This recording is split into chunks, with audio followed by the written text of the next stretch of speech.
Got married. I didn't mention that I'd inherited 3 homes from my grandmother. And thank God I kept quiet, because just a week later, my mother-in-law showed up at our doorstep with a notary. My name is Claire Whitman. I'm 31. And if you think marriage makes families closer, stay tuned. When Grandma passed, she left me everything she'd built over a lifetime of careful saving: 2 beach cottages and a suburban house she'd called the Willow Home. She made me promise one thing: never let greed live under your roof. At the time, I didn't understand what she meant, but soon I would. My husband, Ethan, was charming, ambitious, and the only son of Margaret Whitman, a woman who treated charity like sin and control like oxygen. From the moment we got engaged, she insisted on handling our finances. "You're young, dear," she'd coo. "I've managed the family's assets for decades. Let me guide you." I smiled politely and said I'd think about it, while quietly opening my own accounts and keeping my inheritance sealed in trust. The wedding was elegant but cold. Margaret had planned every inch, down to the color of the napkins. When we moved into a modest apartment downtown, she visited constantly, criticizing my curtains, my cooking, my job. Still, Ethan adored her, blinded by habit. I tried to stay patient. Until that Friday morning. I woke up to knocking. Margaret stood at the door, pearls glinting, a smug smile on her face, and a man beside her holding a thick folder. "Good morning, Claire," she chirped. "We just need your signature. It's a minor property arrangement.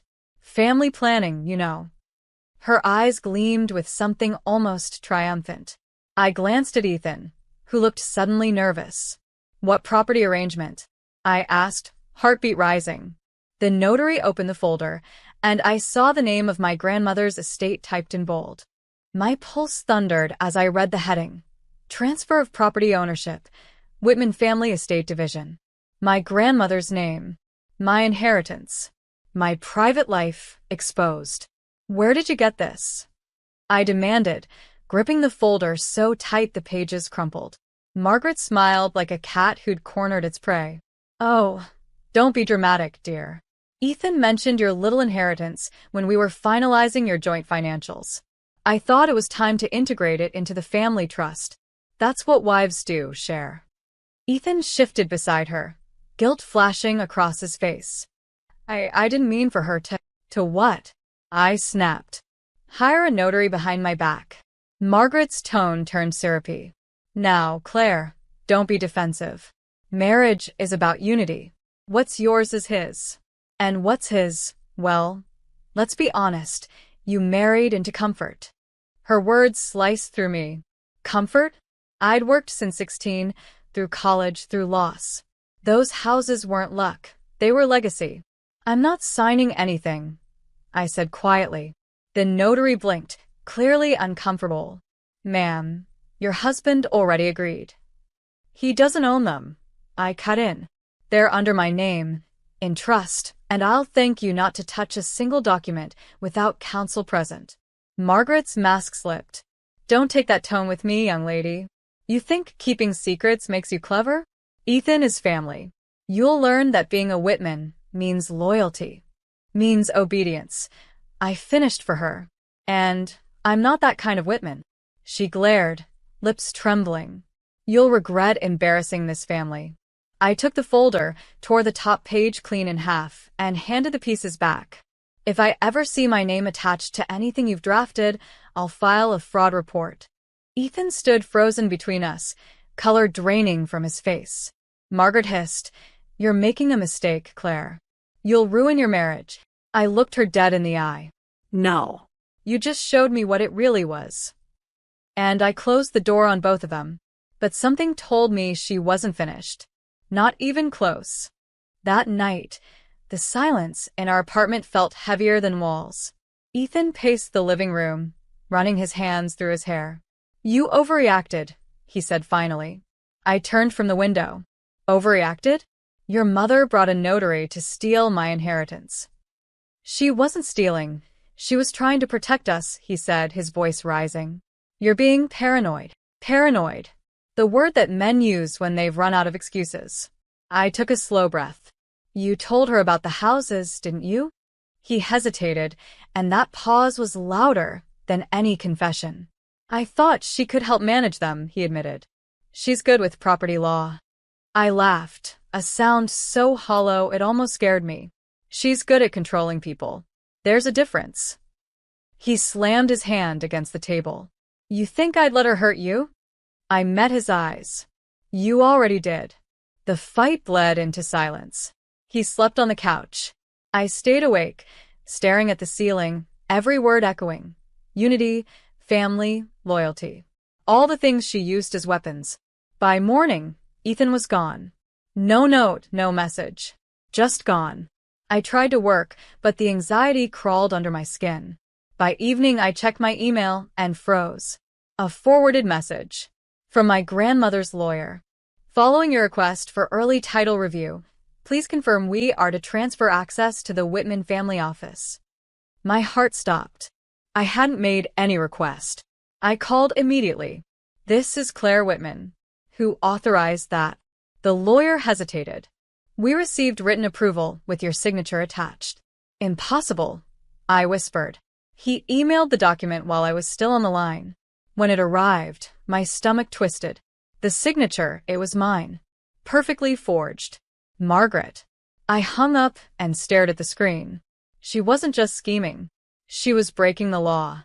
And if she thought I'd back down, she hadn't met the granddaughter of Eleanor Stone, the woman who taught me how to fight with silence and paper.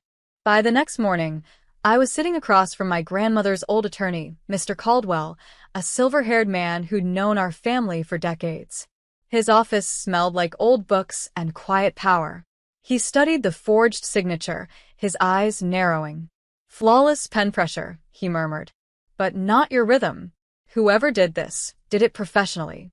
I swallowed hard. Can she get away with it? He looked up. Not if you act fast. We'll lock your assets, initiate a fraud investigation, and freeze any pending requests. But you must stay calm. People like Margaret Whitman thrive on reaction. I nodded, gripping my coffee until my hands shook.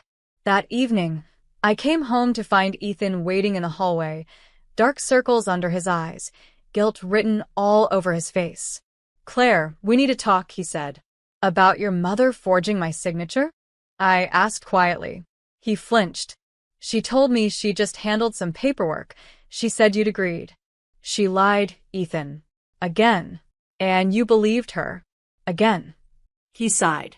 You don't understand her. She's not evil. She's just controlling.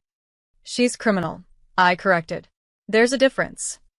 He looked at me, desperation in his eyes. You're going to ruin our family. I stepped closer.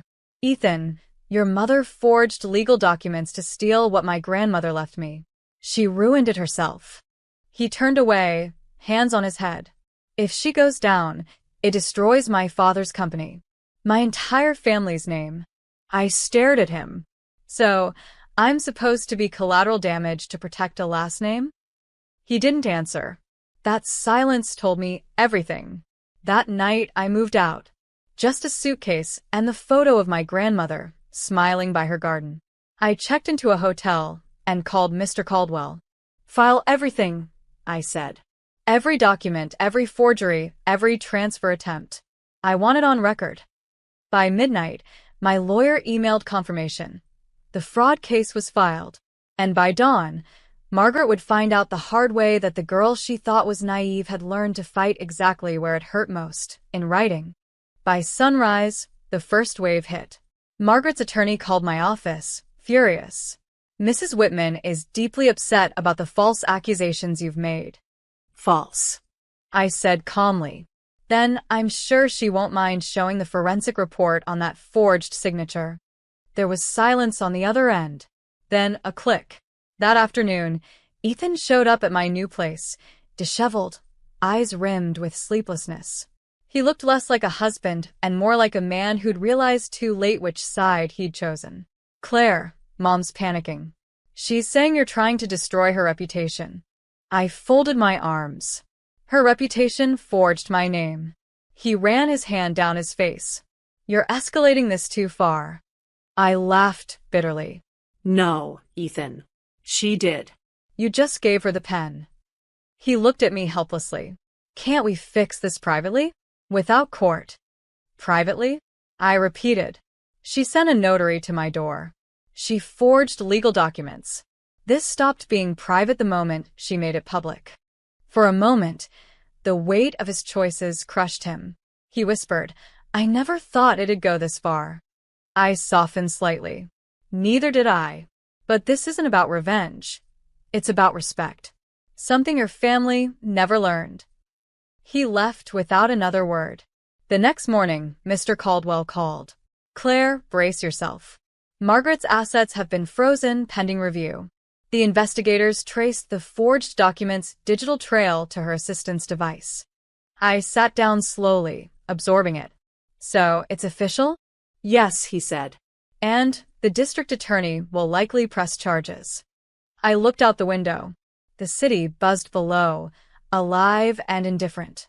For the first time in months, I felt steady. That evening, I wrote a statement for the investigators, attaching evidence, call logs, and every message she'd ever sent me about the family trust. With each click of the keyboard, the fog in my mind lifted. Margaret thought inheritance meant wealth. But my grandmother had left me something far greater, clarity.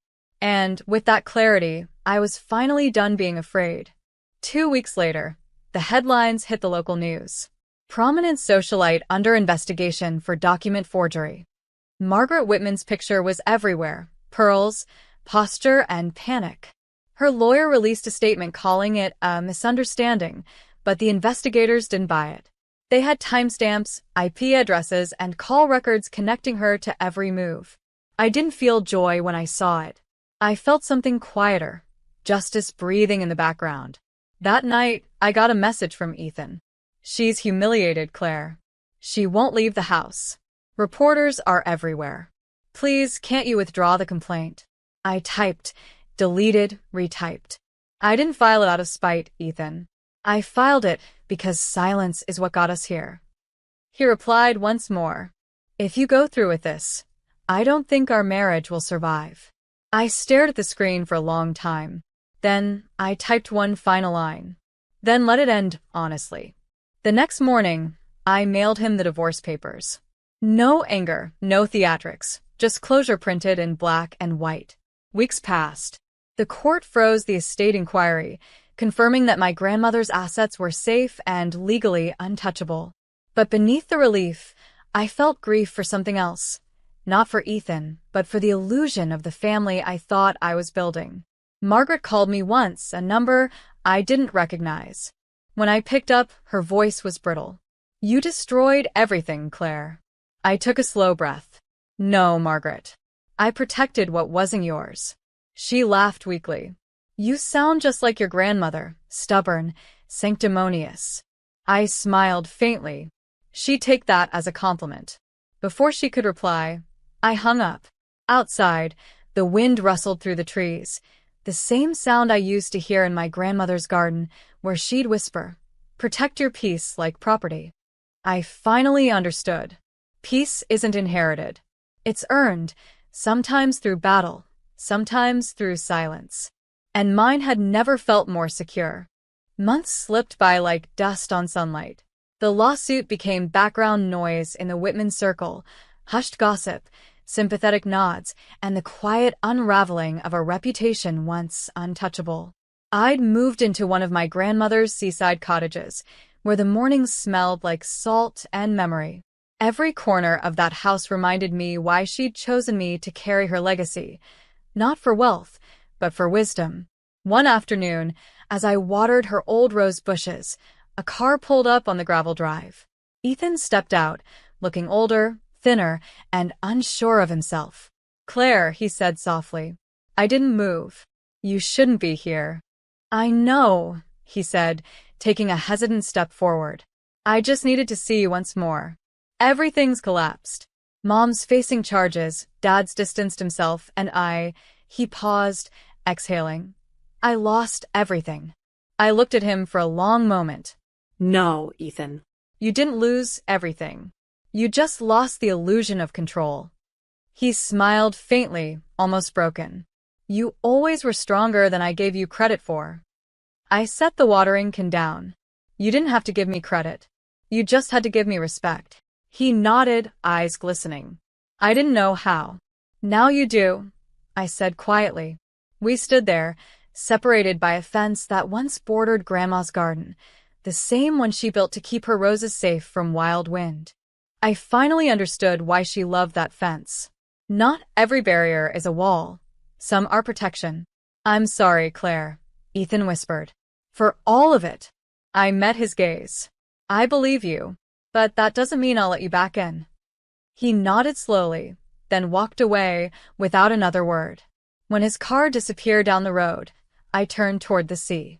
The sky had shifted to gold, and the waves moved with quiet rhythm, like forgiveness written in motion. And for the first time, I smiled without fear of who might see. A year later, my life felt like it had finally exhaled. The investigation had ended. Margaret accepted a plea deal for falsifying documents and withdrew from public life. Ethan finalized the divorce quietly, without contesting a cent. And me? I stayed exactly where my grandmother wanted me, rooted but free. Every morning, I brewed coffee in the little seaside kitchen, sunlight spilling across the tiles she'd once laid herself. I'd kept the cottage simple. White curtains, sea glass bowls, the scent of lavender and salt. Peace didn't need extravagance, it needed honesty. When the final court papers arrived, I placed them in the old oak chest where Grandma kept her deeds. One legacy closed, another fulfilled. That night, I sat by the window, with her photo on my lap. You were right, I whispered. Greed doesn't knock. It barges in wearing pearls. The wind off the ocean carried a soft chill. Somewhere deep down, I imagined her voice again, calm, firm, amused. And you sent it right back out the door. I laughed through tears. Yes. I did. A week later, I turned one of the beach houses into a scholarship home for women studying business law, the kind who wanted to build, protect, and own their futures without fear of manipulation. It wasn't just charity, it was full circle. One afternoon, as I oversaw renovations, the project manager handed me a small box they'd found under a floorboard. Inside was a faded note in my grandmother's handwriting. When you face wolves disguised as family, remember, wolves fear fire, not kindness. I pressed it to my chest, tears burning quietly. She'd known. She'd seen what I would face, and she'd prepared me. As the sun set, I walked to the porch overlooking the water. The tide rose, soft and endless, washing away everything that had once held me hostage. Family wasn't the one I'd married into. Family was the one that taught me how to stand alone. I whispered into the wind, Thank you, Grandma. for the homes, and for the home within me.